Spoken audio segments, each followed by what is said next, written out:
Thank you for joining us again for the second session. My name is Gary Dimsky. I'm a professor of applied economics at the Leeds University Business School and involved in many projects linked to smart cities and industrial strategy here at the university and in the city. It's my pleasure to host this panel. We're going to have four speakers, each of whom will bring their own unique insight to a question that will be posed to them and that they've been asked to think about. Our idea is to have very short interventions by our speakers so that we can really get into a more extended dialogue with the audience for the second half of the presentations. So to begin, we'll go in alphabetical order. You've got the names there on your brochures. Peter Ball will be our first speaker. Peter is a professor of operations management at the University of York. There he is the lead on the business and community engagement within the management school, and he has been doing lots of work on peer-to-peer and other forms of engagement with business. Next will be Jane Dalton, a graduate of Cambridge.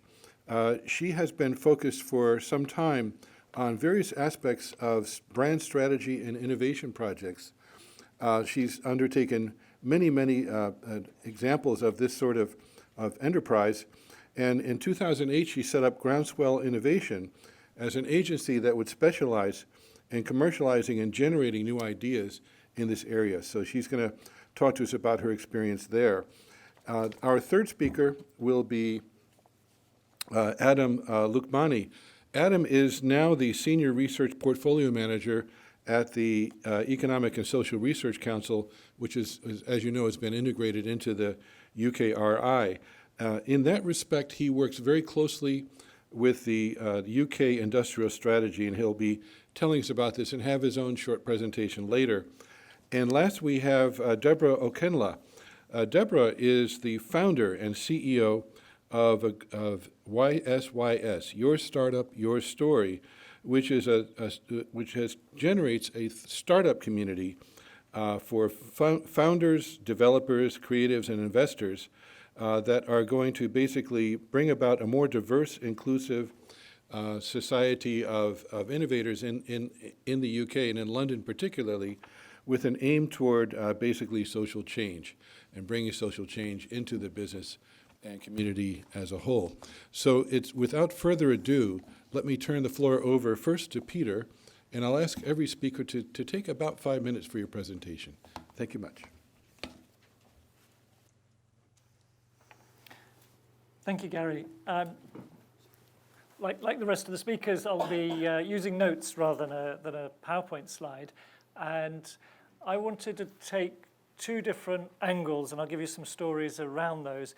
First of all, as Gary introduced, I am an academic, so I'm going to give you that experience, but I'm also, one of my roles as being an academic, so apart from the teaching and research, is I look after the interface between ourselves and the outside. So part of my role is to foster engagement within the school. To mention two different projects that I'm currently working on the theme of productivity. One is a Productivity Insights Network grant where we're looking at the narratives of productivity. And if you're going to do anything bad, then you always insult your host. So one of our challenges is that economists talk at a macro level about productivity, but we're really interested in what happens at the firm level of productivity. I think that there's two different languages, or maybe there's not even a language at manufacturer level. So we're going around manufacturers and quizzing them, interviewing them. We actually use the word interview, and asking them what they understand by the word. Do they use it? What's their definition? And it's really interesting, some of the stories we get out from people, because they either don't use it or they argue that they shouldn't be talking about productivity, they should be talking about competition, or that they then do talk about productivity and their definitions are very, very different. So some will just talk about shop floor productivity, what goes on in the production processes, and others will include the entire business. It's the innovation process right through to value to the customer, and maybe the customer's customer. So we're finding a lot of interesting things coming out of that. We're almost about to finish that project. And we're talking to lots of different people, and our routes in to finding these people to talk to us is we're using our networks, we're using other people to help us. And I would have said that some of the people are talking to us because they value that interaction with academics. They like that quizzing and taking them out of the everyday workplace. Some are wanting to influence the narratives that we come up with because we're going to be putting it out to groups that would go on to influence policy, and others just wanting to learn what else is going on in the sector. So we're using that in a subtle way to find people. A second one on productivity is the work we're doing within the school on peer-to-peer. And we've got two projects, one short one just about to start and another one coming up soon. And it's fostering collaborations with companies to help them learn off each other. So one of my areas of research is to understand how they work together. So we talk a lot about give and take in the projects, and my give is trying to create this environment for them to work within and to pass over some of the innovation, some of the IP within the school. But the take for them is, well, they get that network organised for them, they get access to people in other industries they wouldn't normally talk to, they're going to go around their companies, they're going to have private conversations. And I know, and this has been very explicit, that some of them are there because they want to trial out, understand how this is going to work, and they then want to go and put it into their supply chains. So it's built around a partnership right from the very beginning. So their enthusiasm is the real-time learning that they can then go and quickly use afterwards. So it's one of them is not within my immediate field, which is new product introduction, but it's taking that innovation process right from the very beginning. And another one is in more starting in the operations area in environmental, sustainable manufacturing. So there's a couple of areas that we're working in, but it's all there's a big give and take in there. And the first one on new product introduction is all with SMEs. So there's some various tricks that we're using to engage the SMEs, and we're really conscious about the amount of time that we use. On the engagement side of the school, if I give the bit of advice that I remember when I first went into academia, what the professor in the group leant across to me and said, to be successful in your career, you've got to be close to industry. And I learned that a very long time ago. And we see, and I really like that, the diagram, the journey, because I was given this idea of a journey that you engage businesses. And often we start off with student projects, presentations, and we build those up into student consultancy projects, into research proposals, and so on. So we're fostering that sort of leaky boundary between the school and the wider business. Thank you very much, Peter. Appreciate that. Shall we give him a round of applause? Why not? And let's turn now to Jane Dalton, and let's hear about Groundswell and your work. Thank you very much. So I'm in a slightly different field from a lot of the previous speakers in that I'm not an academic, I'm a practitioner. I started Groundswell Innovation 10 years ago, having done a few years in brand strategy and innovation projects for the likes of Unilever and High Street Banks. And I wanted to set up a company which was around focusing on the commercialisation of ideas, because I'd seen an awful lot working for the agency side of things, where there were lots of really nifty new ideas coming out, really creative, bags of energy, and then you'd hand over a folder and that project would die within a couple of months, and all that energy and that money would have been wasted quite often. Particularly if the brand manager then decided to hop it onto the next job in the next couple of years. And I wanted to do something about making sure the ideas were fit for purpose. So that's the kind of the aim of Groundswell Innovation. And it's based on the idea of taking observational research, consumer and customer research, and turning that into something which can be usable. So that's, not just asking questions, but seeing how things are used in situ, very much akin to design thinking. And so it's a bit, I suppose, the difference between having the perfect widget, if you're in an engineering department, and having something which solves a customer problem or a consumer problem. So we worked for Cuprinol, for example, they were very excited about their R&D department having developed a new nozzle for a fence spray paint. And then we went through the research phase, which is the consumer research, not the product research phase. And we found out that it painted next door's washing brown over the fence. It went onto the garden. No, you couldn't carry it. It was all those factors that we're going to turn it into something which meant it stayed on the shelf. And we turned it into their best-selling product. So a very tiny tweak that has nothing to do with the incredible academic work that goes into solving a technical problem can turn something from a great idea but nobody's going to use it to, wow, that's an idea that everybody can see the benefit of, and therefore it's a commercial reality. So that's the bit of the puzzle.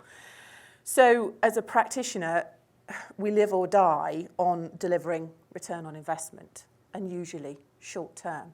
Any project we go into has to deliver quick wins within 2 to 3 months. They have to see a return from a client perspective, because otherwise it's just a nice to have, and we cease to exist. So as an industry, we have no base salary without the work that we bring in. So the ethos that I've been hearing about this morning about timeframes absolutely rings true for me, that if you can't find some way of bringing that return, then it's kind of goodbye. But having said that, what we try and do as a company is work with organisations who are much more forward-thinking, long-term, and also ethical. Now that poses a dilemma for us, because as you can imagine, we were recently working for a plastics manufacturer, and we're saying, come on guys, sustainability, do we want to talk about that? This is all plastic bad? Can we find some way of talking about this constructively? And they're paying the bill, right? So how do you get them to engage with something which is a real problem for the world, but we have to find something which is an angle for them to use commercially? So it can pose some interesting problems. So what we try and do is find the business case, not just the goodwill case, for why these things should happen. Sometimes it's easier than others. There are whole rafts of entrepreneurs coming up, as you can imagine at the moment, who have got very strong purpose behind them, not just wanting to work for profit. So, for example, we work with a very tiny but very disruptive dairy distributor in Morecambe in Lancashire, because that's where I'm based. And they weren't in agreement with the idea of cows being in great big Internet of Things enabled sheds and never seeing the light of day, and they weren't in agreement with dairy farmers having to work constantly in the red. So they developed something with farmers called free-range milk, which means that the cows have to be outside for half of the year, all the time, day and night. And they paid a higher price for that, which is a slightly lower premium than organic, but means that they're actually operating in the black the whole time. So they went from everybody saying to them, don't be ridiculous, that's never going to fly, to people saying, oh, Arla have just changed their advertising strategy to say something about free range. Jamie Oliver's just done a programme about it. So from a tiny base, things like that can happen. So I think the challenge I'd like to get across to you guys really is, how do we bridge that gap between something which has to be commercially viable but also has to be good for the planet? Thank you. Thank you very much. We turn now to our today's visitor from ESRC UKRI, Adam Lukmani. Thanks, Gary. So I am giving a talk later on today, so I'll try to gazump myself. So I'm from ESRC, that's the Economic and Social Research Council. We funded the DTP and also the Impact Acceleration Account and the Business Boost that has kind of supported a lot of this. But and it's fantastic to be here. I guess I'm your number one fan in some senses, in that I really want to see what's been happening with the Business Boost, and it's so great to hear all of these amazing collaborations and partnerships that are happening. ESRC cares about ensuring the health of social sciences in the UK, and we're the largest funder of social science in the UK.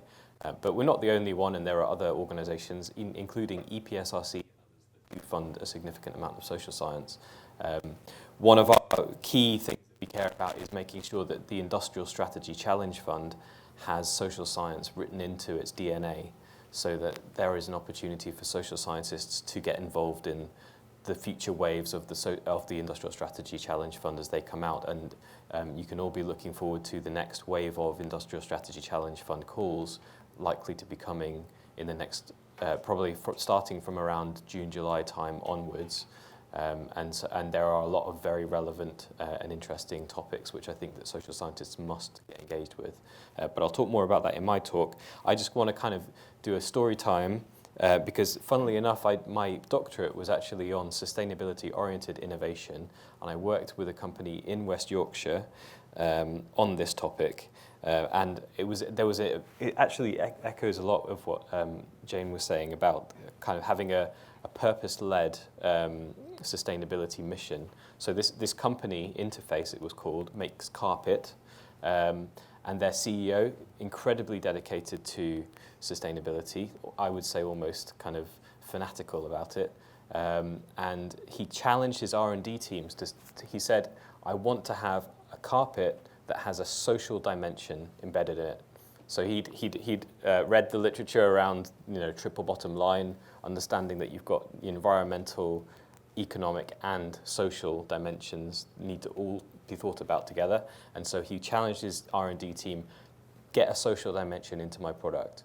So they went away and they did various exploration, and this process took about 4 years. So this took about 4 years for them to do, to identify that there were some artisans in India who were able to weave exquisite carpet using grasses.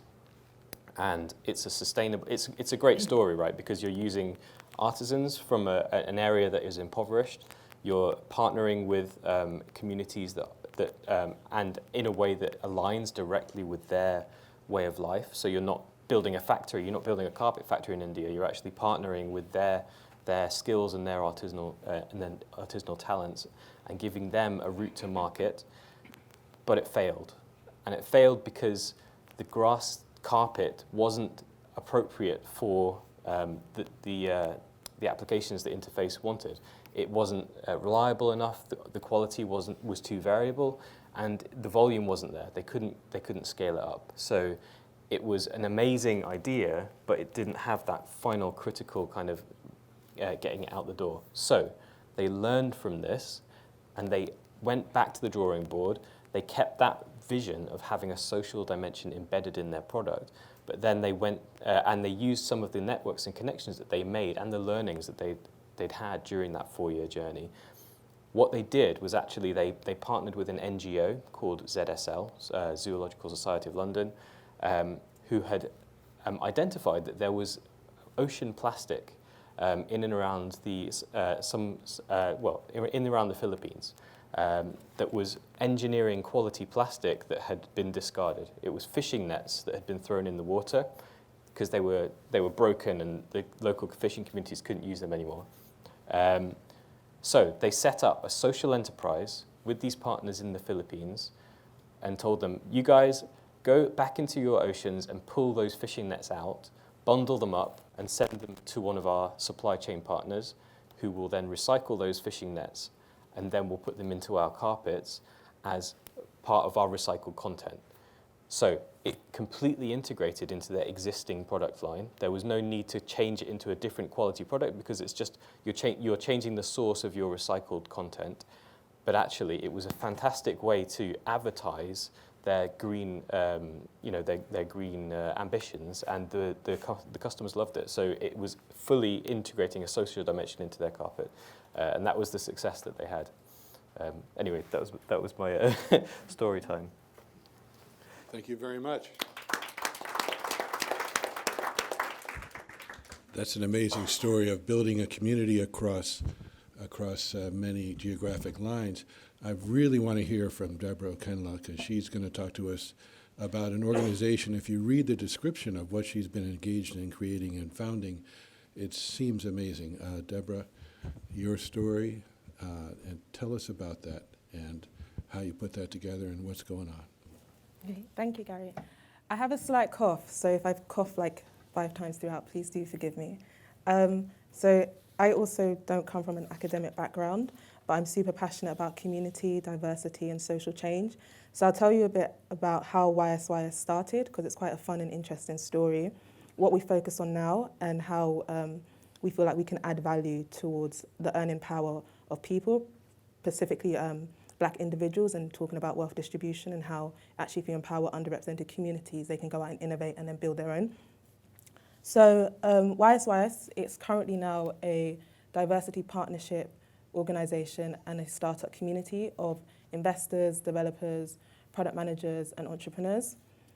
It's been running for about 2 years as a WhatsApp group and about 6 months as a business.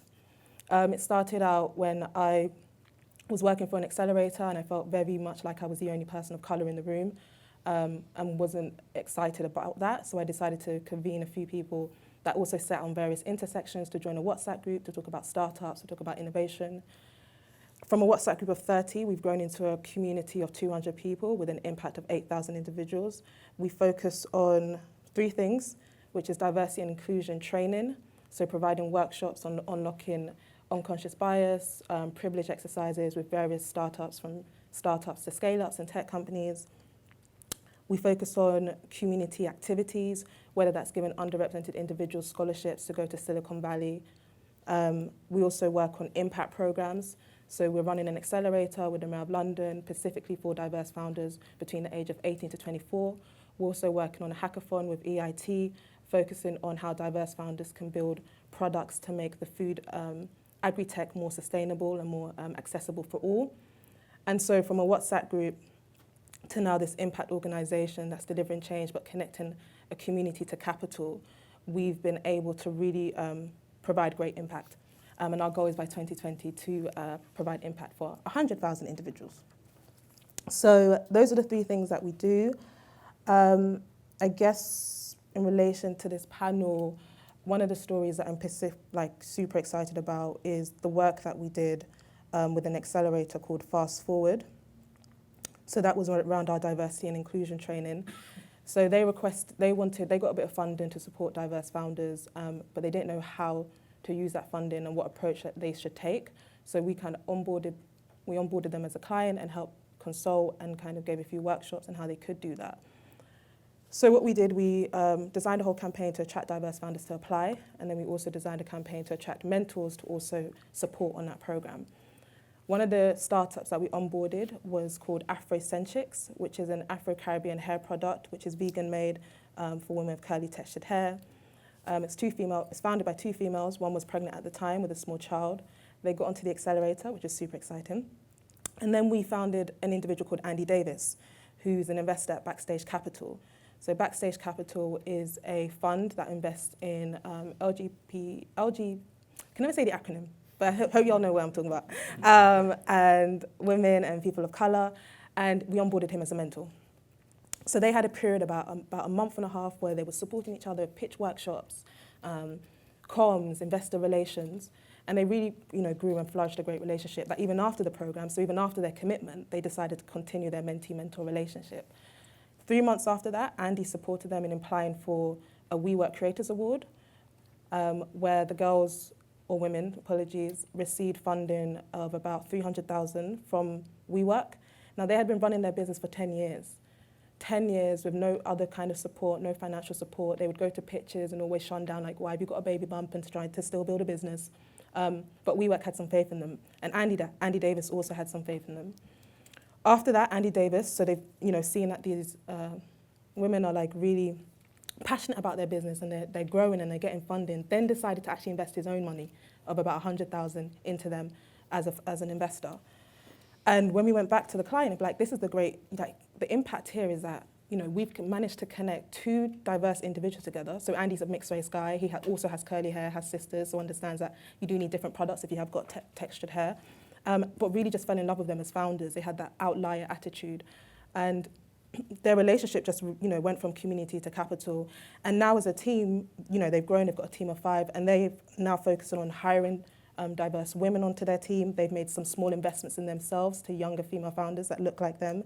And they're also mentoring other startups. And so that's a really clear example of when you're connected like-minded people that other people have overlooked and underestimated, and the impact that they can make and the pathways that they can create for other people that are coming up in the pipeline to build and innovate. And when you focus on really putting wealth distribution into overlooked communities, I think that's where you amplify the earning power and very much take examples. So I'm going to finish off with one just story of what Martin Luther King really pioneered in Atlanta, and he ran this program called Operation Breadbasket, where organizations which were predominantly white-owned, they set up a training program for them to hire black talent. And for those that did, it was great returns. For those that didn't, there was further support and training about how they can do that. But what that resulted in 25 years is 25 million going into those communities. And when you give, people that have passion, that have enthusiasm, capital to really grow, then you have a really diverse and innovative ecosystem. Thank you so much.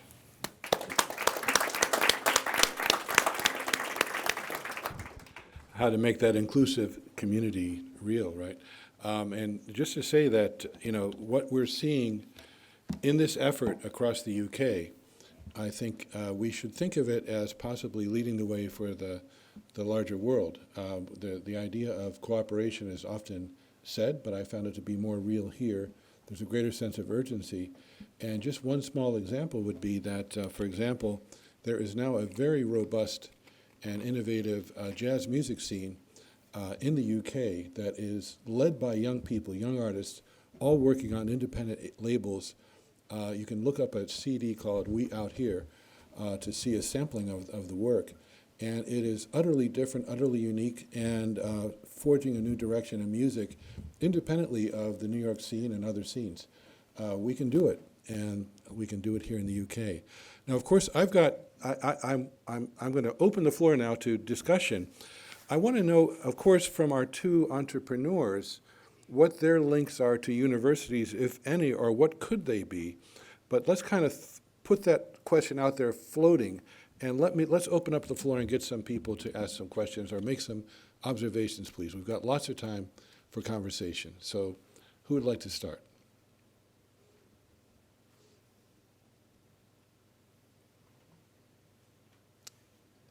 Dramatic pause. Okay, we got it. Wait for the microphone. This is for all of you, actually. What were some of the biggest challenges you faced from, well, actually, no, for the two entrepreneurs, actually. What are the biggest challenges that you faced from the get-go in terms of your business, and how did you overcome them? As an entrepreneur, lots. I feel like business is a series of difficult or really exciting conversations. I've only been an entrepreneur full-time for about 7 months. I try to look at challenges now as opportunities to grow, so I've had to really train my mindset to be about a growth mindset, especially as a young black woman. Often I feel like the narrative out there in the media hasn't always been favourable, but I've told myself that my uniqueness and what others see as a disadvantage or a challenge, I'll use that to be my superpower and actually allow that to speak volumes for me in a room, or whether I'm sitting with a client, sitting on a panel, or speaking to my community. So I guess that was a challenge for me earlier, but now I see that as an opportunity, and I always tell people the one thing that you think makes you shy or introverted, dive straight into it and keep on going. Yeah. Appreciate that. If I could actually maybe take that question I threw out to our two entrepreneurs. Deborah, could you talk about, and Jane both, have you had meaningful relationships with universities, and if not, or if you have, what would help you? What would be useful? Yeah, I can expand on that, if that's okay. So two specific instances. One, I'm an entrepreneur in residence at Lancaster University.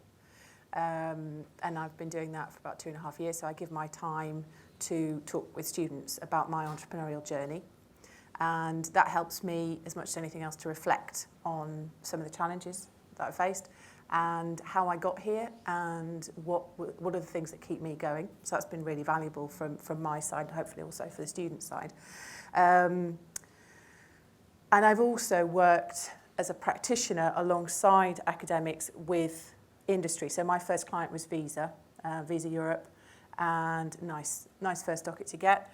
And through the process of working with them, one of the briefs that came up was what do we do with this thing called behavioural psychology, behavioural economics, nudge theory? Right, okay, let's have a think about what we do with that. First, we go and speak to somebody who knows about this stuff, right? And we sit with an academic and they kind of talk to us about this theory, which is great. And then we realise there's this massive divide between theory and practical realities of what Visa can do with this and what they can do with the banks and how they can advise them. So we sat in the middle and worked with the theory, and we project managed effectively between the two parties. How do you get from pure theory to applied theory in a business context with immediate payback? Which is quite, how do you run some intervention? So we gave ourselves about 6 months to run on a test and learn basis some scientifically proven tests, full conditions, scientific conditions for running those tests, in order to develop a toolkit which said, right, here's the theory, this is what it says, this is what we've done to prove that theory, and this is how you can do it yourself. This is what worked for us, this is what didn't. And we got things like, from one piece of paper at a petrol pump at a jet petrol station, people shifting 24% within a given 2-week span of moving from cash use to debit card use, which is a big problem for addressing a big problem for petrol station owners, because if you only go in with 10 quid, you pay for your petrol, they don't make any money on that, and then you don't buy fruit pastels or whatever it might be that they do make some money on. And it was a big problem for Visa because they wanted the spend on debit card, they didn't want it in cash. So we created a win-win situation where we could prove we'd got a very specific effect happening within a 2-week window that then reduced to about 11% take-up of debit card after the test had gone on. So the academics were happy because they could see there was scientific rigour, and they could see that things were just being tested just to explore what those ideas were. And then it could be taken back into business so that then the banks themselves or Visa within the organisation could see how they could apply that, and they could pick and choose, because we ran about a dozen experiments, which ones were going to have most traction within their part of the business. And then we kind of ran workshops with them, obviously, to kind of embed that within the organisation. So I've seen it from different sides, I suppose, and I've enjoyed both parts, but I really liked working alongside an academic to kind of be the one who threw the grenade in, and to see what the impact was going to be, and then to be the one alongside them going, right, so what do we do with that? How does this information impact us? Because it's great when you get two technicians talking to each other, so the academic and, say, an engineer or whatever it might be, they are speaking the same language to your graphic. That's a really fascinating conversation, because they're coming up with, well, how do I fix this problem? That's a good conversation. When what we're trying to do often is push information out to businesses, whether it's about productivity, Industry 4.0, Brexit, God, you name it, we're pushing so many messages out to them as government organisations, public sector and academics. Why on earth would they listen? Why would they engage? So we have to find ways of bridging that gap to give them very clear business reasons to do that, and instead of just putting on goodwill all the time. So I think that was quite interesting. Thank you, Jane. If we could, and Deborah, let me toss this to you. You're engaged. That the title of our panel is Organizational Innovation, and there you are making it happen. Have you had contact with experts from universities, or would you like to if you wouldn't? How's that gone? We have, and I would like to continue.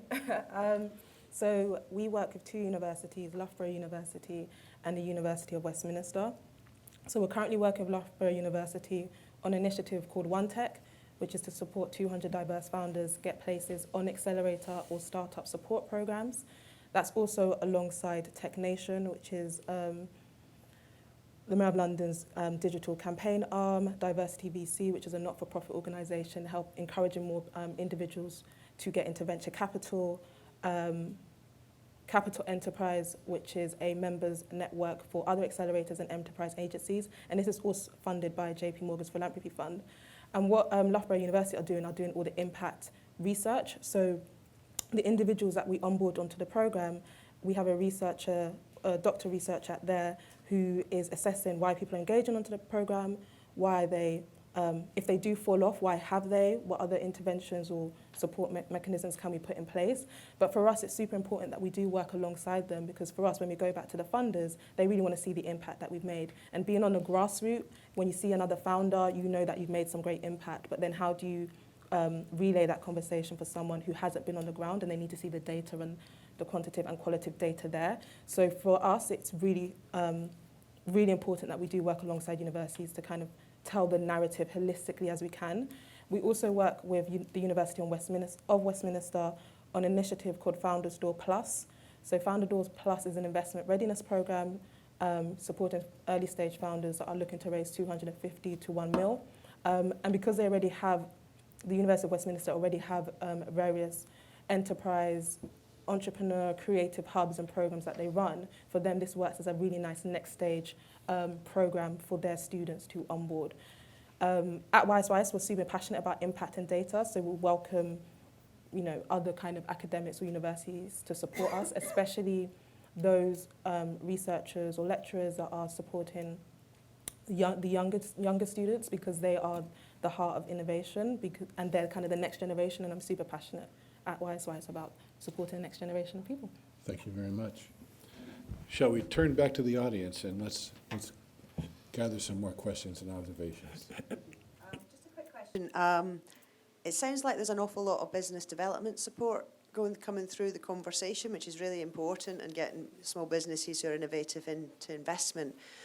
Have you got any examples of where you're actually doing open innovation between academia and business, where you're organically sort of playing to your own strengths to develop new products that you couldn't actually develop independently as a business or as an academic, or new services or new processes?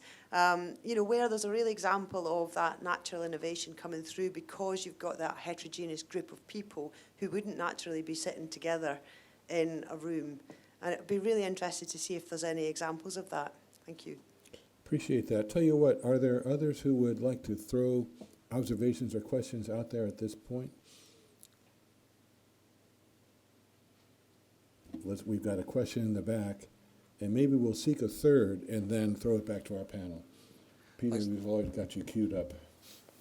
Thanks very much. Peter O'Brien from Yorkshire Universities.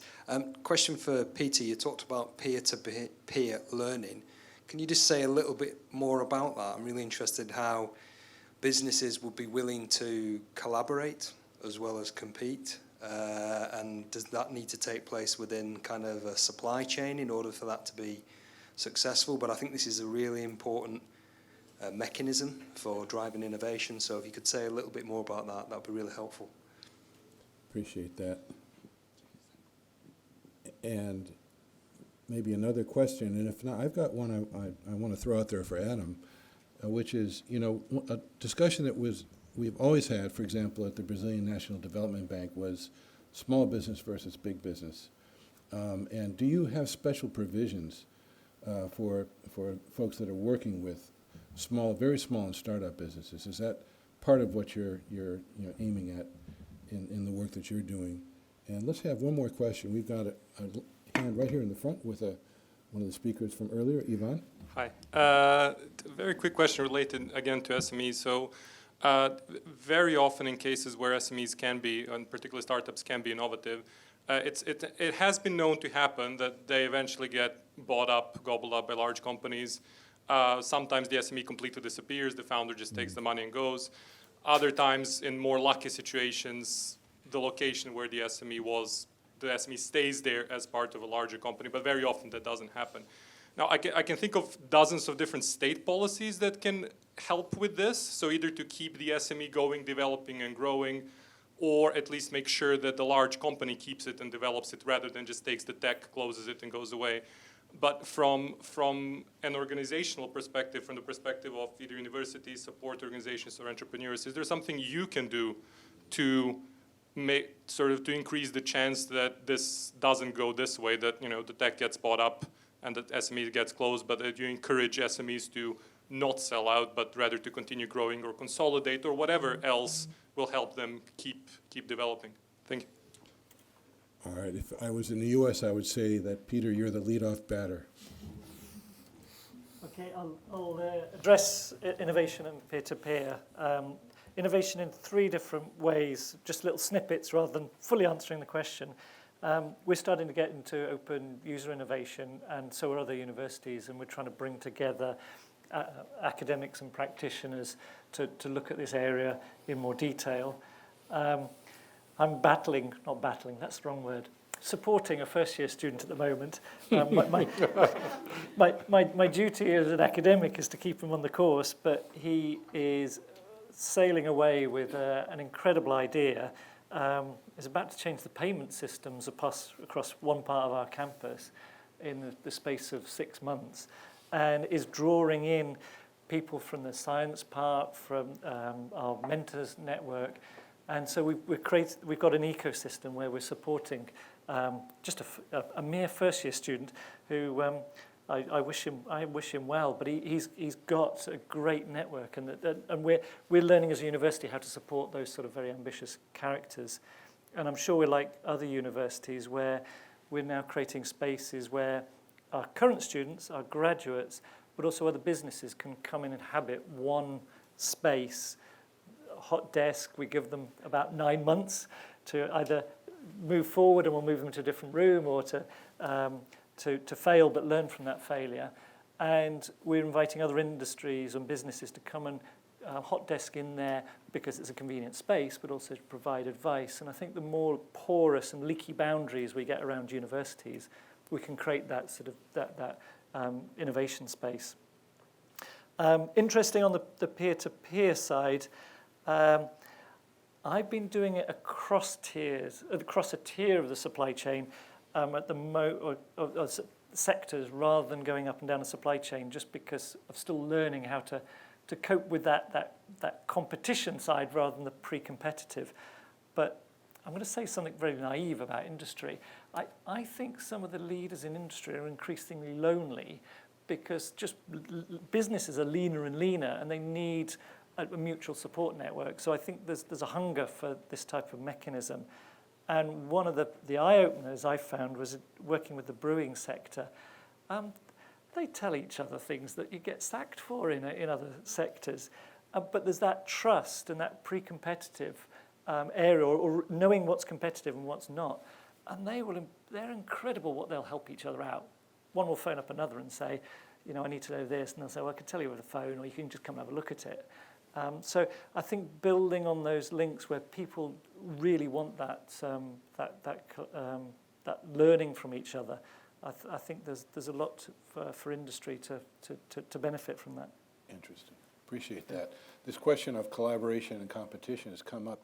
We'll ask our 2 entrepreneurs to speak to that. But first, Adam, talk about the SME and all of that. Yeah, so this makes me immediately think of the KTP scheme, which is something that I'm going to talk about in a bit more detail perhaps, but I'll just kind of give a highlight, is that ESRC is one of the partners, along with Innovate UK and also EPSRC and AHRC. We all contribute to something called KTP, which is Knowledge Transfer Partnerships. They are co-funded with an industrial partner to place a graduate student in the industrial partner and embed some academic knowledge into that industrial partner. And it's with the special allowance for the SMEs is that they're allowed to have a larger proportion of the student salary essentially funded by the KTP. And similarly, so state aid rules apply when we're funding businesses, but actually the rules around SMEs are slightly softer. So we have there's more allowances for state aid to be given to SMEs from funding organisations like ourselves, and also there's something called the de minimis, which is an allowance that an SME can have from a state aid or a state actor, and it's a 200k limit, which is not very much for a very large organisation, but actually for an SME, a 200k limit is a big deal, and we can work within that as well to help support. So, I mean, if you're talking about bringing products to market, Innovate UK is your friend, and there are lots of opportunities around working with Innovate UK. They advertise things on the website all the time about different projects that are available, and will help you link up with academic partners as well. There's also a knowledge transfer network, which is there specifically to help you connect with academic partners and other expertise that you might need. And it can, they have links with the design community, they have links with basically every academic community across STEM, social sciences, and everywhere else. So I would encourage you to get in touch with the Knowledge Transfer Network if you just want to have a conversation about what expertise could be brought to bear. And they also have a good understanding of some of the funding landscape as well and places that you can go for. So those are some thoughts around SMEs, I suppose. But yes, I mean, in principle, and certainly within the industrial strategy, there are targets around ensuring that there's not just participation from the big players, but also from SMEs, because the largest proportion of our economy is, SMEs, and we can't talk about UK productivity and the economy without talking about SMEs. So they're essential. Appreciate that. Peter threw out the idea of the lonely entrepreneur, I have to say that here in Leeds, as we've worked with Leeds City Council and so on, one of the things we've seen consistently is that with staff reductions, it's made the partnerships with the university all the more essential across the city region. What about the question of collaboration and competition? How do you see it? Maybe we could start with Jane. Yeah, it's an interesting one. I'm working on something at the minute which is around sort of market failure of downstream industry partners who are very short-sighted in the way they run their businesses and interested in kind of somebody buying their business and getting a kind of golden ticket check kind of thing and bowing out. And working with an industry player who's kind of upstream from them going, well, how do we do that? So it's almost the opposite problem to a Rolls-Royce saying, come on, OEMs, you've got to, the tiny kind of supply partners, you've got to be more professional, you've got to be more productive. And they step up because they want that contract from Rolls-Royce. But if actually the power is with these downstream people who've got the relationship with the customer, and they're the ones who are going, I don't care, I just want it as cheap as possible tomorrow. Mm-hmm. I don't care what that does to your supply chain. That's a real problem, and it's something where I think academia has a very strong role to play, and public funding has a very strong role to play, and that's something that we're trying to bring about. But it becomes something which is you're trying to push water uphill, almost. Yeah. Because you're trying to solve a total industry problem and make sure that industry doesn't disappear or go to Poland or wherever, it stays in the UK. But knowing full well that actually what will probably happen is it will be a slow decline in terms of value within the industry. So I absolutely agree. It's a challenge. It's a challenge. And Deborah, as you've turned from a collaborative network to a startup, how about collaboration, and how have you experienced that? Okay, yeah. I just wanted to answer the question as well that you mentioned about startups that are building and then they get acquired. Mm-hmm. I think often when someone's building a business, they already have from the get-go, I'm building a business to IPO, get acquired, merge, or be sustainable. So I think it's a decision that's actually on the founder to make.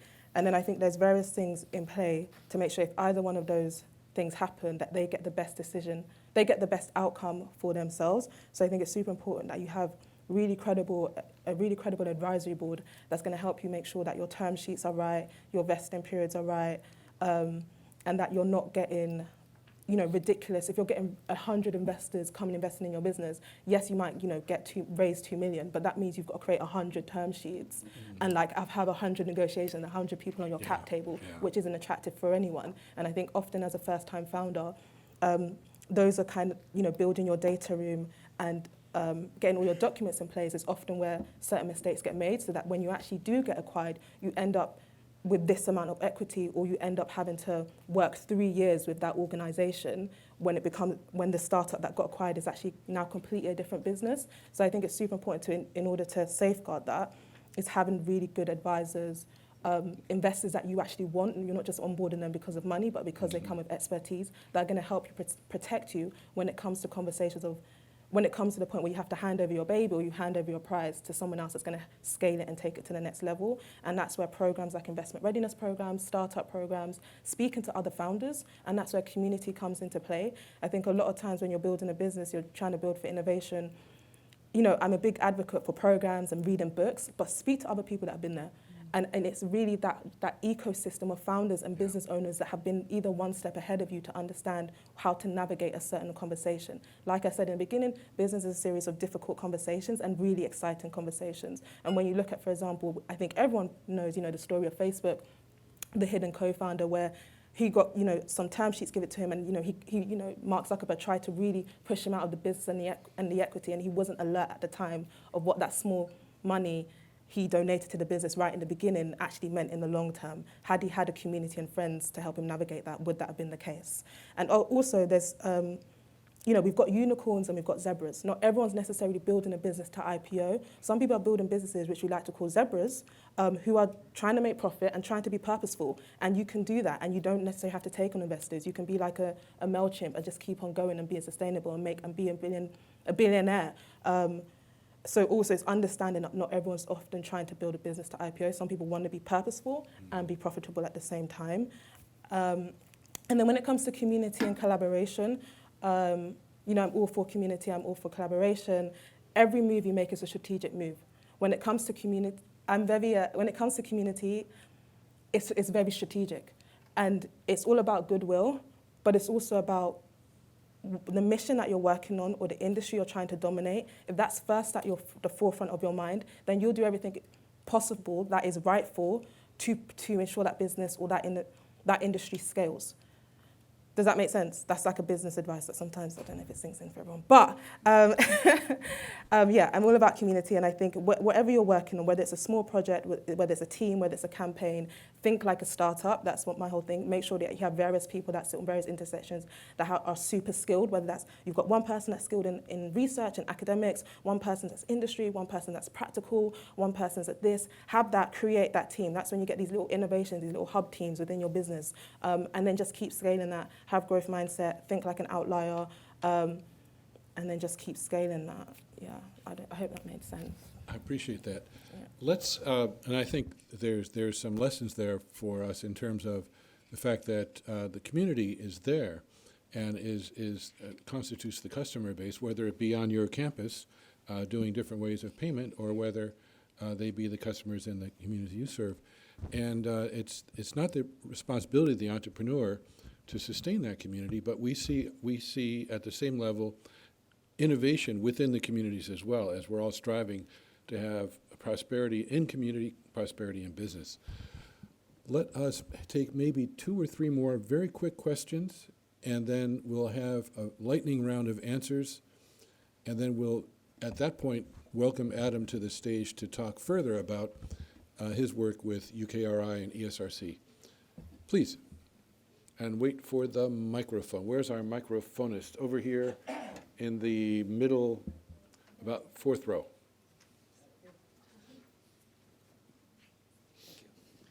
A question really to the universities. I think Jane touched on it earlier about research projects that never actually go anywhere because they end up being put on a shelf because they're tied up in either a parochial attitude or a community.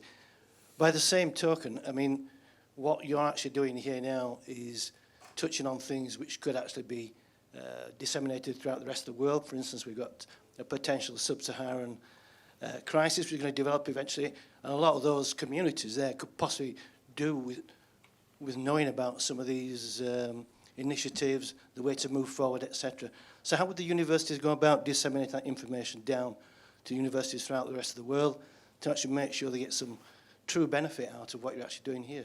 Appreciate that. We'll take that as one question, and let's maybe ask for a couple more quick observations and questions, right?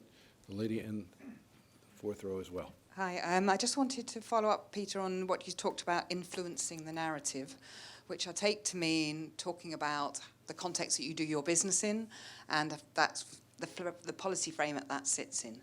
So there's a push at the moment towards localism, and Deborah, you're talking about your community. I wonder if having a policy influence is one of your goals, and whether you've got the mechanisms and the tools to influence policy, and whether that's an area where the universities and business organisations can work together.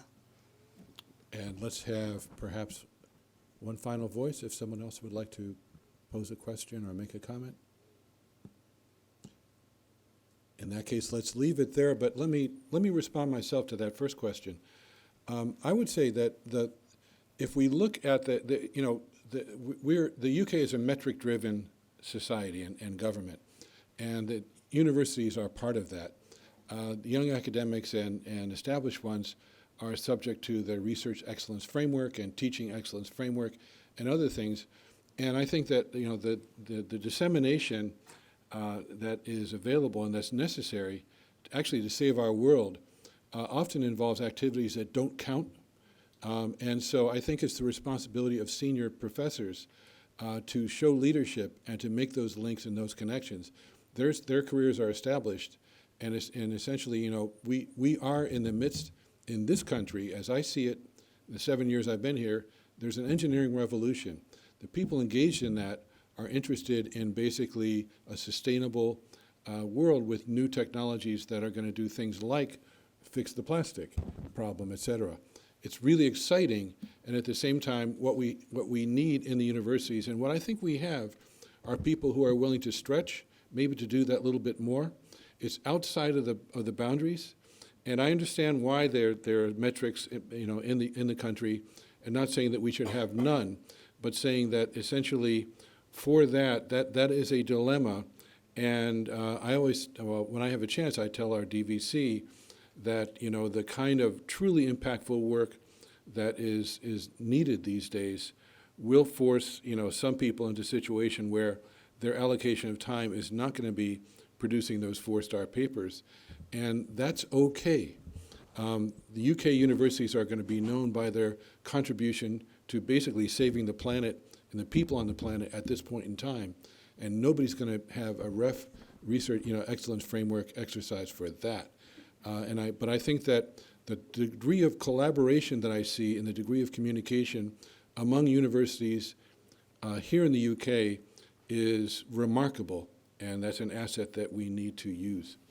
I'll turn it now to the panel. We'll go right down the line in alphabetical order and ask people to make their last statements. Two very quick points then from me. The first is following on from your point about REF. At the moment, I'll take a step back. When we're applying for research funding, we have to articulate our pathways to impact. But I can see in the future that the REF process will not put 25% of weighting onto impact. I can see that ramping up. And I think increasingly we're encouraged to think about impact right at the beginning of our research processes. And in some internal calls we've had in the university, there is a particular emphasis on Global South. So if you're researching the Global South, you might get priority over other people. On the other side of influencing policy, one of the things I didn't say is often when we're doing research, we're partnering with other people, and therefore we can use those organisations who it's their vested interest to influence policy, but also give them the data. So in one of these projects that I mentioned, we're working with the IET, the Institution of Engineering and Technology, and they have their operational panels and their policy panels. So I'll be taking productivity research to a policy panel, and that will then inform them to then take that further. And some of the work that I've done with them before has ended up as a piece in House magazine. So by working with other institutions and collaborating, I think there's pathways to gaining that impact and influence. Thank you, Peter. Adam? Yeah, do you want to? I think I would just like to highlight the GCRF, the Global Challenges Research Fund. So that's something that UKRI administers. It's actually funded through the UK aid budget. But it's a clever way of funding research in the UK and in the Global South to solve real problems. And social sciences is a huge player in that space. In fact, more so than any of the other councils apart from MRC, because it can solve the real problems by understanding the different kind of, the dynamics on the ground, understanding, for instance, one of the great examples we have is the Ebola crisis, which wasn't in the end about creating a great vaccine that we could just give to everyone, but actually it was about understanding the local healthcare systems. That was the thing that helped Ebola not to be a major problem, and that's social science, and It's so important to recognise that social science has a huge role to play in that international development piece, and I encourage you strongly, if you don't know about it, to look into the GCRF, because there are calls that you can apply for that will help fund that kind of activity. I misspoke. I meant to go down the line, and we will do that. Let me just correct something I said. For sure, there's an engineering revolution, but here in this country, but it's linked into engagement with social sciences and humanities in a way that's really unique. There's no doubt about that. We have a system of systems approach, and that's part of what's making the difference. Deborah. I guess on the policy side, so YSYS, we have done some policy influencing. So we did a campaign called Where Are the Faces, which is Where Are the Faces of Black Women Within Tech and Investment. That got recognised by the Mayor of London, Sadiq Khan, where the team was then invited, and we supported them host various focus groups where they looked at actually how can the Mayor of London's startup programs and initiatives support more Black entrepreneurs, but then they also looked at Asian entrepreneurs and individuals that had disabilities, and then that led to the launch of what's called now the Mayor of London's Diverse Entrepreneurship Summit, and they held the first one last quarter. And that really, for us as a community, was like such a groundbreaking initiative. When it comes to communities, we're really at the forefront of mobilization, convening people, and that was like one of the things that we did do. And we want to continue to make policy changes like that, especially because we work in a space of diversity. And a lot of times the challenges that exist within the diverse space for diverse entrepreneurs or innovators is very systematic. So we believe that through policy and change in systems, then we can open up the space for people to thrive. And you've seen current policies right in place like SEIS and EIS, which makes it attractive for people to invest because of the tax breaks. It's like, how can we make positive incentives like that to invest in diverse entrepreneurs where you get a really great return on investments and stuff, but you're actually doing good for profit. So that's something we want to continue to do. But again, we do need allies and supporters to do that, and very much welcome to working and partner with universities and researchers to do that. Thank you. And Jean. Just a couple of words. Yeah, policy I think is hugely important, and it's a constant struggle to juggle the volunteer roles that I have, for example, sitting on the board of Institute of Directors in Lancashire, to push the policy conversations within businesses who are like-minded and to grow that conversation is difficult to do in the private sector because there's too many other things to do. And I think universities are very well placed to act as a kind of glue in that conversation to get that going. But I think perhaps as a community, taking on board what you're saying about that, kind of very well placed to bridge the gap across those sort of academic silos. I think there's some simple things that could be done to break down some walls. You know, it took a lot of knocking on doors to get into academic conversations as an entrepreneur. I think that's not an isolated story. That's often the case, and I think just simple stuff like how often do you go and talk to somebody or make a new connection within a department that's not yours in your own organisations? How often do you talk to people within your sector at conferences? An awful lot, I'm sure. But to what extent do we have those communities building within universities and those informal conversations going on across disciplines that we encourage students to do? How much are the academics doing that and finding the time to do? Or how much are we going to sit in an office and cracking on with the work that has to be done? So I think it's some small changes that could actually help around, those kinds of conversations that would start to open up, and then the next time you're having a conversation with a corporate or an entrepreneur, then you're bringing a more informed conversation. Appreciate that. Thank you very much. Let us put our hands together for this high-level panel. And actually, at this point, let me just mention that the remainder of our time between now and 5 p.m., we started 5 minutes late. We're still 5 minutes running behind, but we're otherwise on schedule. What we've got lined up here, if you can please stay in your seats, is we've got Adam's going to give us an ESRC update, and then we're going to turn, and I'll invite Adam to come here and take the microphone here. And then we'll have Laura Evans, who will talk with us for 10 minutes about the nifty Fox Creative, and then we'll turn it over to our professor, Adam Crawford of LSSI, University of Leeds, who will talk about next steps and give us a close, after which we will enjoy some refreshments and networking in the adjoining room. So let me turn it now to Adam. Hi everyone. So yes, I'm Adam Likwani from the ESRC, as I said earlier. So ESRC as an organisation, it's the largest funder of social science in the UK, and we have a budget around about 200 million per year. But that kind of hides the fact that we are administrating the GCRF, which is another 200 million.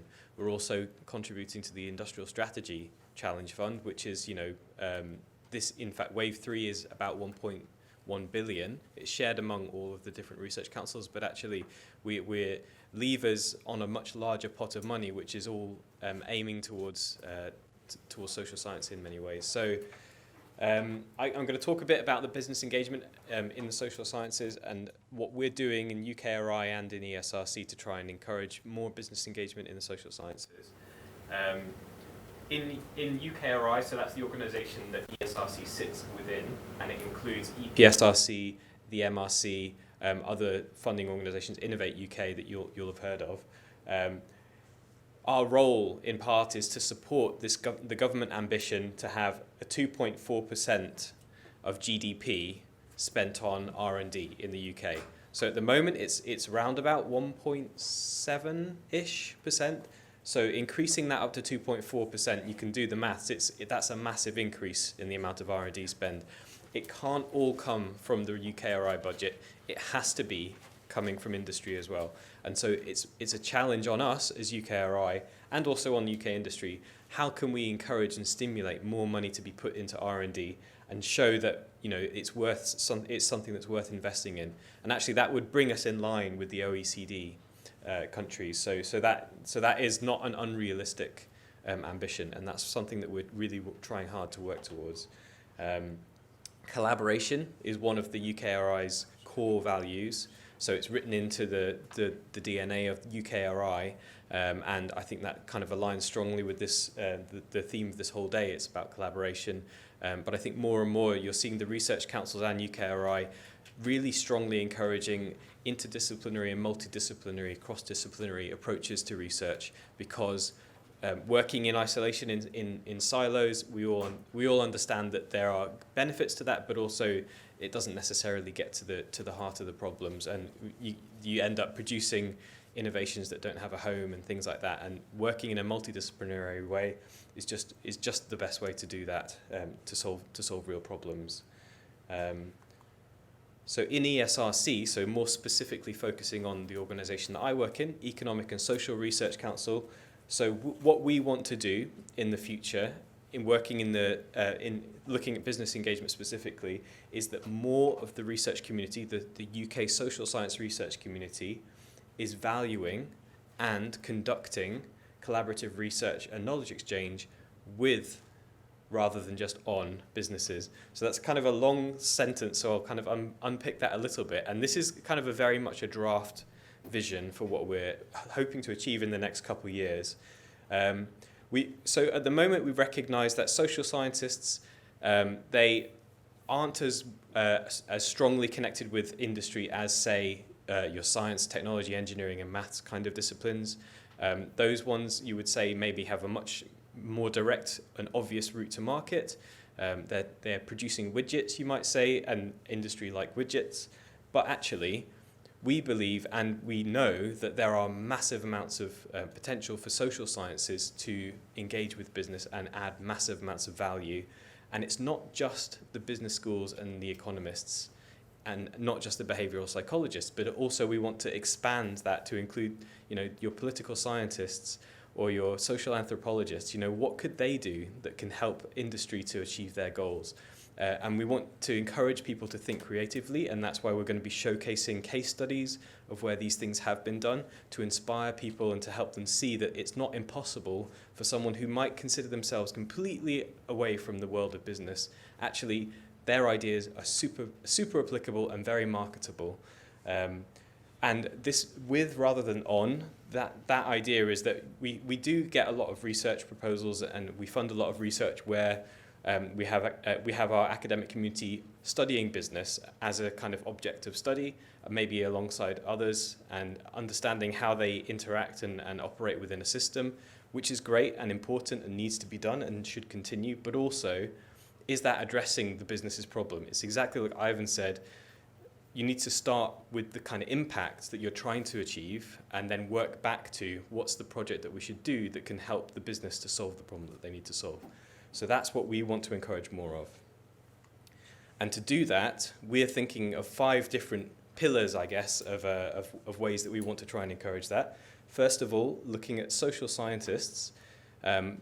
This is not a universal rule, but we have found generally that there are certain attitudes within the social science world about not working or not wanting to work with business in principle. You're becoming a filthy capitalist by working with businesses. You're encouraging the man. You're helping to make money. That's not what research is all about. But we want to kind of dispel that attitude and show that there actually is really that working with business is a really great way to accelerate impact. And I'm sure I'm preaching to the converted here, but actually, business is a great way to have impact from your research, but also businesses where some of the really interesting problems lie as well. And it can make really high impact, high quality research by working with a real problem holder. So we want to, that's something that we're working on, and in ESRC we're producing a toolkit to help social scientists understand what are the different routes that they might even be able to commercialize their research through mechanisms such as social enterprise or licensing or franchising. From the other side, we also are going to be engaging with businesses and showing them that there is a huge amount of value in engaging with the social science community and giving them messages probably in a more kind of well-articulated way than I'm doing today, but just to explain the value that social scientists can bring to businesses with those specific case studies that we're starting to collect. And we are starting to form a really good bank of excellent case studies that showcase the different kinds of things that can be done with the social sciences and businesses working together.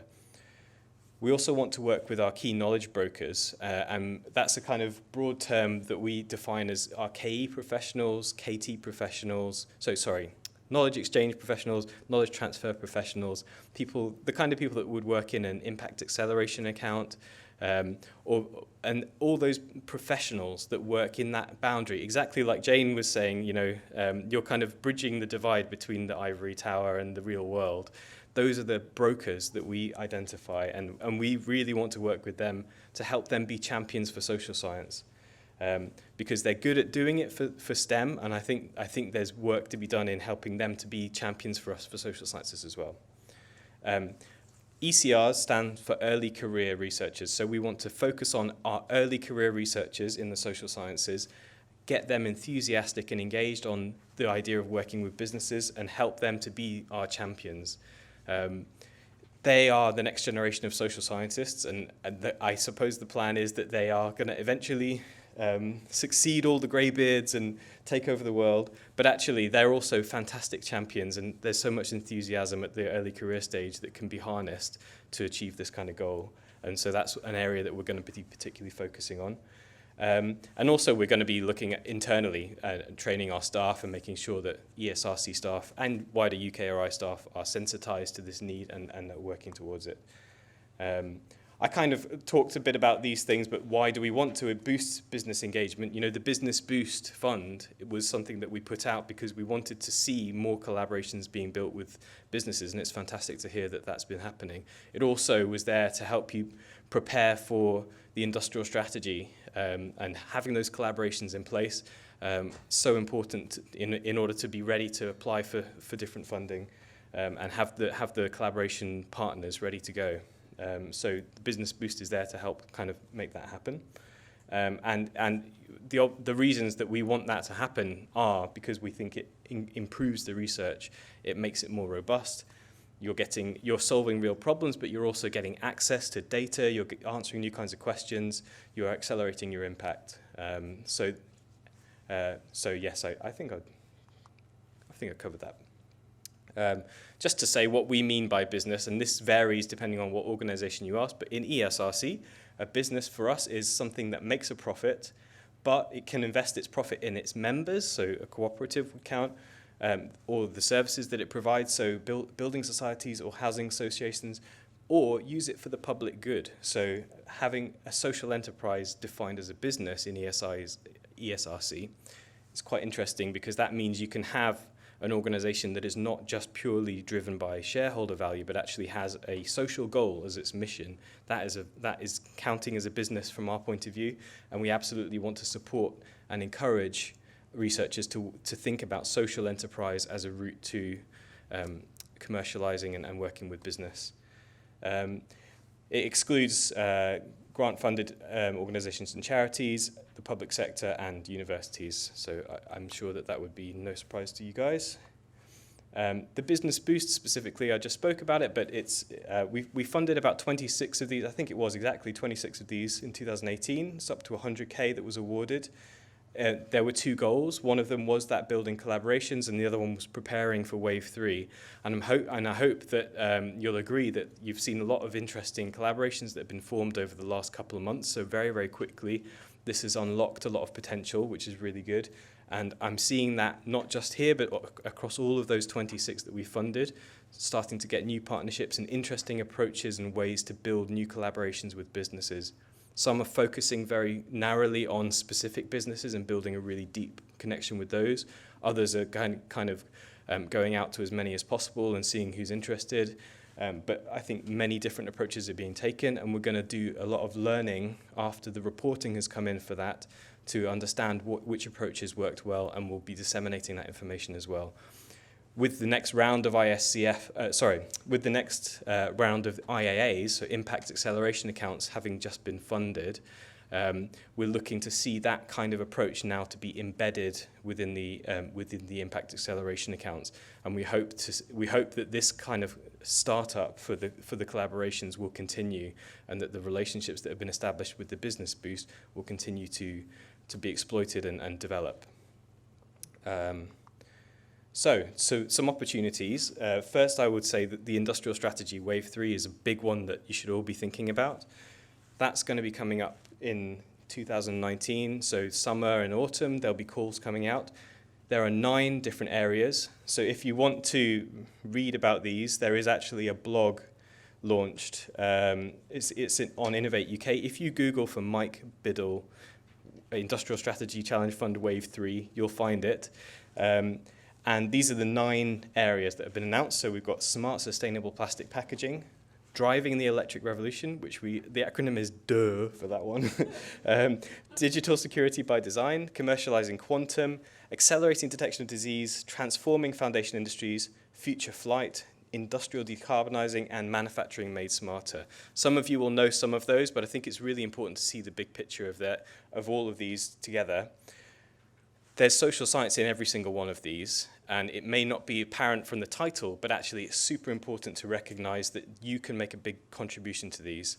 In particular, ones like manufacturing made smarter, we've looked at productivity, we've looked at supply chains, we've looked at adoption. These are all social challenges that are barriers for digitization of manufacturing.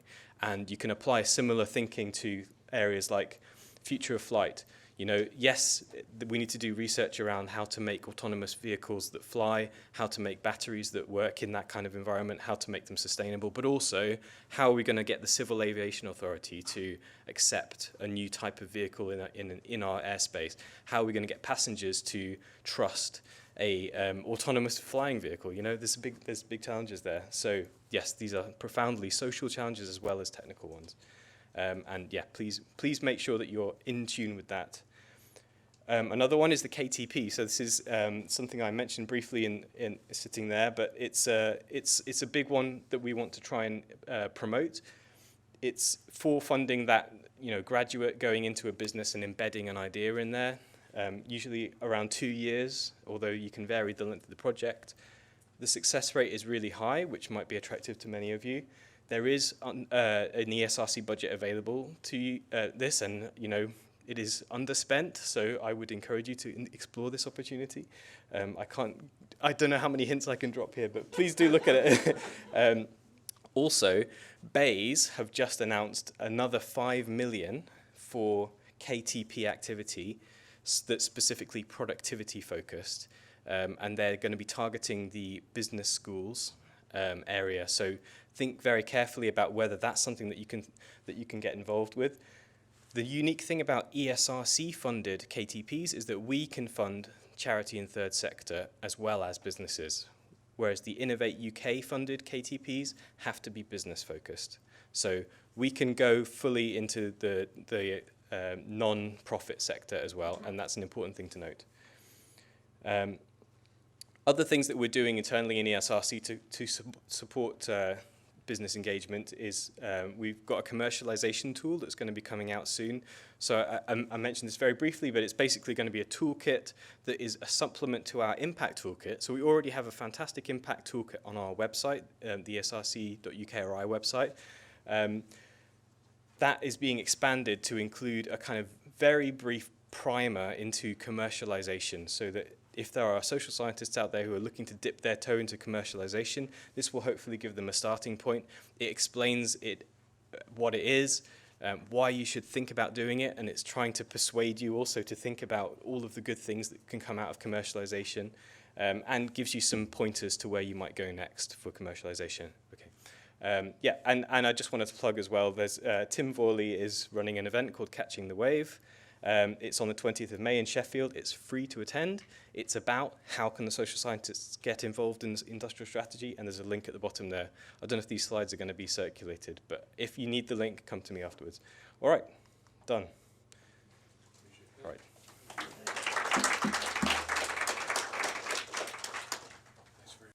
Laura Evans. So hello everybody, I'm Laura from Nifty Fox Creative, and I've been capturing the event visually today. So I've been busy scrawling away in the corner. So what I wanted to do is just briefly summarise everything that we've discussed, and I will do my best. Apologies to Adam for the last presentation. I'm kind of halfway through that because you did amazing, but you spoke very quickly. So bear with me. So we first heard from Sue, who was talking about Future Fashion Factory. So the kind of 4 key things that she was talking about was the CICP programme, and the aspirations for FFF, and how engagement worked, and the benefits of collaborating between industry and academia. So she talked about the CICP and the origins of FFF, and how it's important to drive economic growth through the development of new products, services and jobs, and how that FFF was one of 9 projects and was worth £5 million, with key aspirations being to shorten development cycles, design out waste costs, increase margins by reducing stock, and breaking down design and technology silos. So with the engagement here, we have the engagement between industry and academics, and building on years of experience within the project outline, and also keeping it within the Leeds area, and the importance of having those face-to-face meetings. She also talked about the barriers to engagement, which was resources, existing skills, new skills, trying to change the culture and developing trust. But there were benefits to this engagement, and I won't bore you by going through all of those, but they're there, and you will get this afterwards. But it was key to kind of developing for academics to actually work on real-world problems, whereas industry seeing the value in exploring ideas without the pressure of kind of a profit to make from them. So that was Sue's presentation. Then we heard from Ivan, and we looked at the Regional Technology Foresight project, the goals of which were to identify future technology, build collaboration, and build a toolkit for other people to use. It had 4 different project stages, as you can see there, and it also talked about engagement. So the process was all about identifying relevant networks, so contacts in regional organisations and firms, and actually shoring that up with advisory boards who can tell you who to approach. And then the obstacles were this main idea of time and giving it for free. So actually, why should I give my time? What am I getting out of it? So what can I offer, and what can organisations offer to me? And also tailoring invites to specific organisations that you want to work with. He then talked about collaboration, and it's ideal for businesses because they can bring in new ideas without the need for this financial payoff, and explore these ideas without that pressure.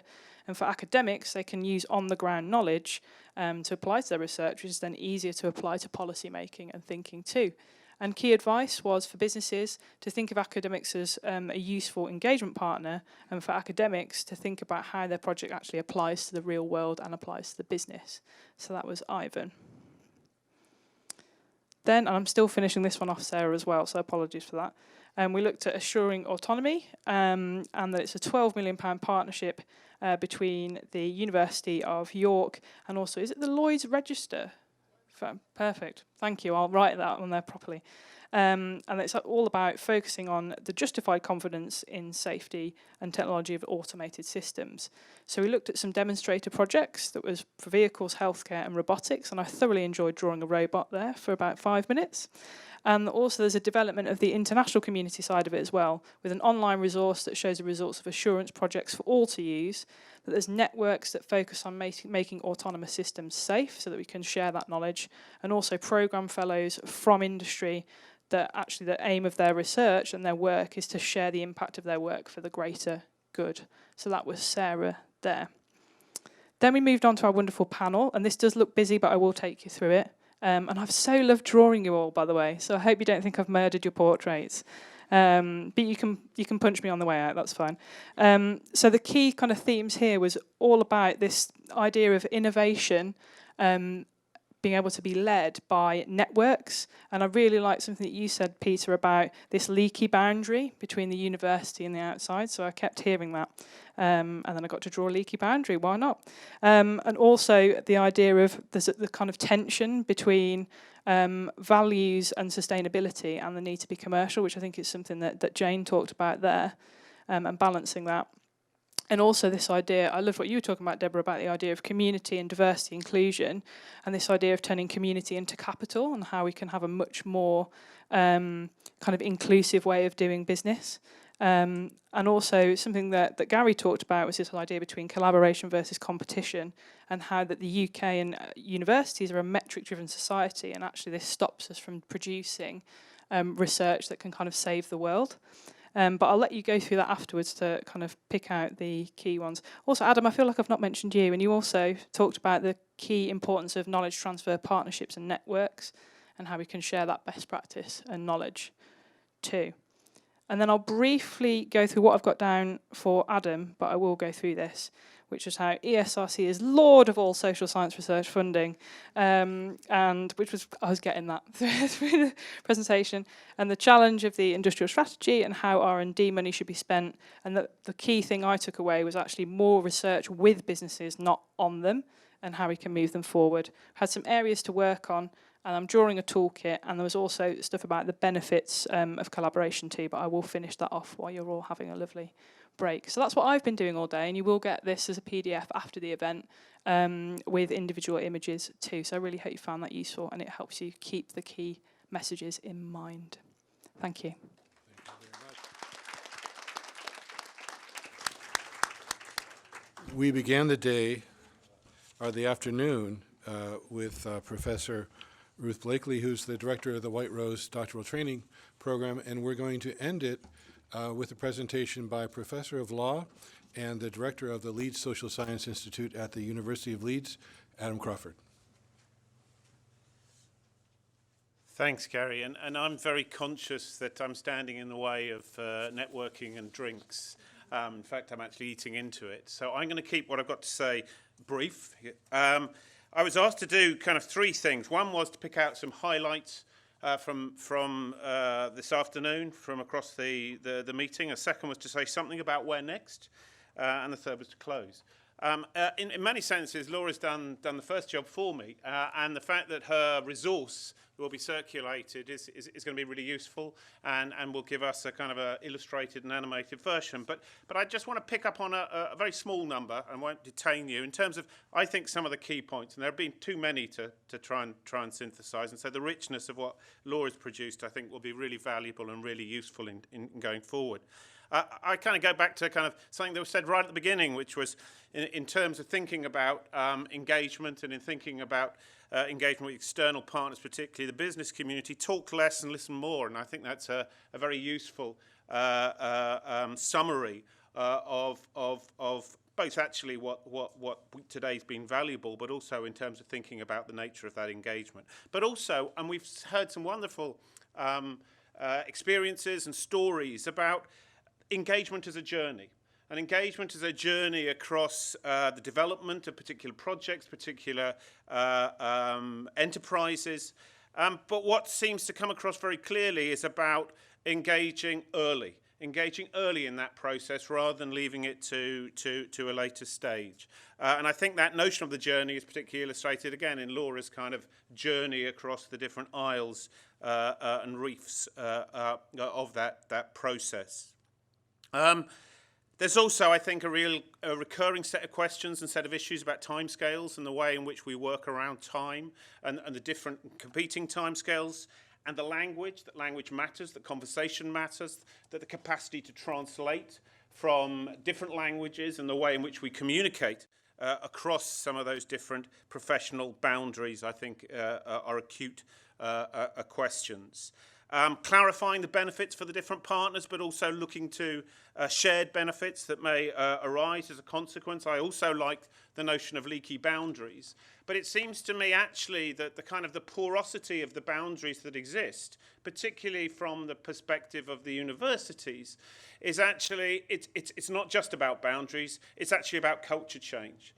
And so some of it is actually requiring us to do things differently and to work in new ways. And in some senses, Adam, what he presented in terms of some of the agenda that the ESRC is committed to trying to facilitate and support, is about some of that culture change. It's about the terms, the nature of the conversation, and about how that conversation starts out, and how we proceed on that basis of the conversation. Because ultimately universities, and this is a kind of a cross-disciplinary set of issues, and this is particular, I think, also to the social sciences, universities have tended to be quite poor at working across some of the silos that exist. And I think we still do need, we are on a journey of culture change, a journey of that kind of engagement. We still have a long way to go, and I think events like today are really important in terms of that process and that journey going forward. And so my second role was to say something about going forward. I would like to thank the ESRC for funding the Business Boost grants that the three universities, Sheffield, York and Leeds, had benefited from, and in some sense is forcing us, but it's not a forced situation, to work collaboratively across that White Rose process using our doctoral training partnership as the hub around which we've organised that. Of course, that collaboration between those three institutions and our other partners is not new. It's actually something that dates back over 20 years in terms of the White Rose Consortium. It's something that we've been doing in the social sciences through the White Rose Doctoral Training Centre, and then the Doctoral Training Partnership have been doing very closely. And this has helped, in many senses, provide, over the past 12 months, a real infrastructure for us to work collaboratively across those three institutions and across the disciplines that make up the social sciences within those three institutions, and to look forward. And so secondly, I would really like to thank the Industrial Strategy Partnership Managers, Josie, Lucinda and Becky, who have in some senses been the glue that has enabled us to build a real set of relationships and partnerships.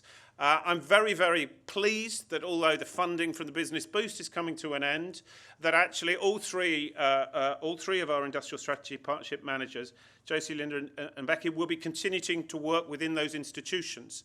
So we will have the basis of not just the people that have helped forge some of those relationships, but also some of the infrastructure going forward. And the three institutions are committed to, over the foreseeable future, to work together, particularly building on some of the successes of the things that we've been able to do. And I think one of the undoubted successes, particularly from a DTP, from a doctoral training partnership perspective, has been around the residentials. In terms of the skills, in terms of, in some senses, forging in terms of the research leaders of the future, the kind of culture change is almost taken for granted from the very outset for those coming through that chain of academics of the future. So we will be taking forward and we'll be planning future residentials and hoping to roll that out beyond the PhD community to our early career researchers more generally, and learning some of the lessons not only from today but over the past 12 months going forward. As Adam also suggested, all three of those institutions, Sheffield, York and Leeds, have been successful in securing impact acceleration accounts for the next 4 years. So we have the resources upon which to build. And so please do, those outside the universities, please do use the opportunities, some of which Adam has made a wider reference to, but certainly the impact acceleration accounts that the 3 universities have are precisely to build, to forge these kinds of relationships in terms of going forward, to exploit the industrial strategy, to exploit the Global Challenges Research Fund and others. Finally, let me thank all of the speakers for their contributions, because that's been, and those chairing, and you, the audience, in terms of your contributions and discussions to date.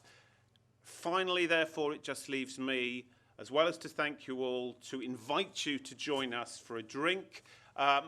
Dr. Martin Stowe, the Director of Nexus at the University of Leeds, will say a few words whilst you're enjoying beverages outside. Thank you all very much.